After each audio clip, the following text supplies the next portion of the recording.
Hello everybody, like today I'm going to show you how to install a Raspberry Pi operating system on a Raspberry Pi.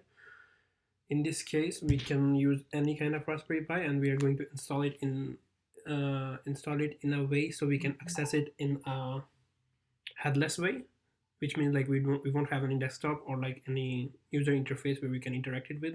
So we'll access it through like SSH over internet. So I will start going over here. Like first of all we go to Raspberry, we just write like Raspberry Pi operating system on the internet. Here we go, and we have to download one of the versions of like Raspberry Pi. This one is like a little bit bigger because it contains like the user interface for desktop and stuff. Over here like we have the light one, we can just install, like not install but like download it to our computer. Like I have already done it, and like I have it over here, as you guys can see here. I have it. So what I have to do is like open a software which there are a lot of different software. You can use like Balena Azure, which is the one I am going to use. So what I have to do is like just open it and give me 1 second until it opens. Yeah, here we will select the image that we have downloaded, this one, and then it chooses already automatically like the SD card. I have connected an SD card, and we will flash this SD card to with the operating system that we have downloaded before. So I pause the video so until, because it's going to take a little bit of time. So now we are back. The image is quite done. Like yeah, we can see like the image has been unmounted, and what we have to do now is like just close all of these, and what I have to do is like mount the SD card again. And when we have mounted successfully the SD card, we have to make small changes over here. Like we open the directory over here. So what we have to do is like just open any text editor and create a file. It can contain anything, like it can be like totally empty. We call it SSH. It doesn't need but like it should not have any thing like at the end. I don't remember exactly how it was, but like it's, yeah, like dot text or something like that. It shouldn't have like that. We just save it in the directory boot over there, and when it's saved we just close it. We see over here like we have a SSH file. So this SSH file is going to, like, how do you say, enable the Raspberry Pi to enable the SSH connection on the Raspberry Pi basically. So right now we have like this file WPA supplicant. Like in this file contain, like it's exactly same over there, but like I do not have my credentials inside. So in the other file I do have my credentials, and instead of name I have the real connection name, and the password I have my real password basically. So what I have to do is like I just copy this file inside here and paste it over there. What we have now is our directory ready. So we eject it.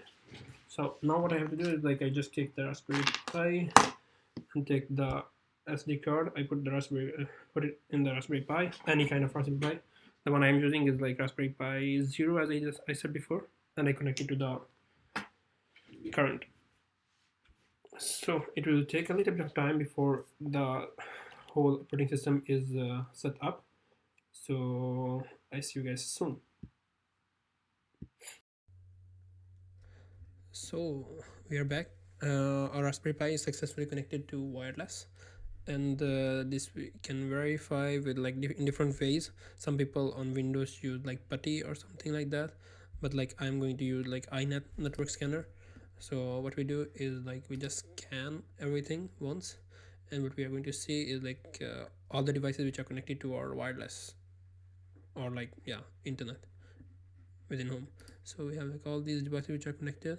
What we are going to do is like we see like there are like two different Raspberry Pis. One is like this one, which is like Raspberry Pi 3 if I'm not wrong, and this one is the Raspberry Pi 0. So what we are going to do is like work on this one. So we just copy this port. We can see, for example, there is like port 22 which is open for SSH over there. So what we have to basically do is just open one of these. We go inside here, we write this one, and we have like we'll just make sure like if it's exactly same. So SSH pi at like the address that we have. Like some people use like Raspberry Pi dot local or something like that, which is basically the one. Yeah, it's the name of the same thing. So if you enter it, it will ask the password. Basically, whenever you start like a new Raspberry Pi, when you're setting it up, like the main password is Raspberry usually. So this you should change afterwards. Wait a second.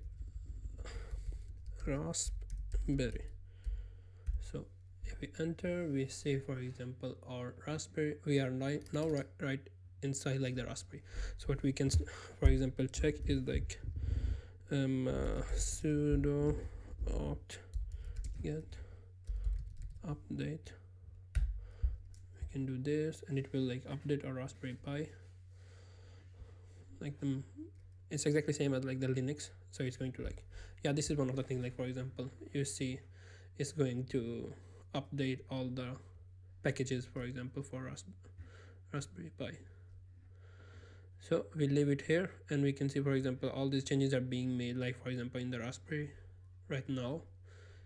And that's how you access the Raspberry Pi in headless mode. Thank you.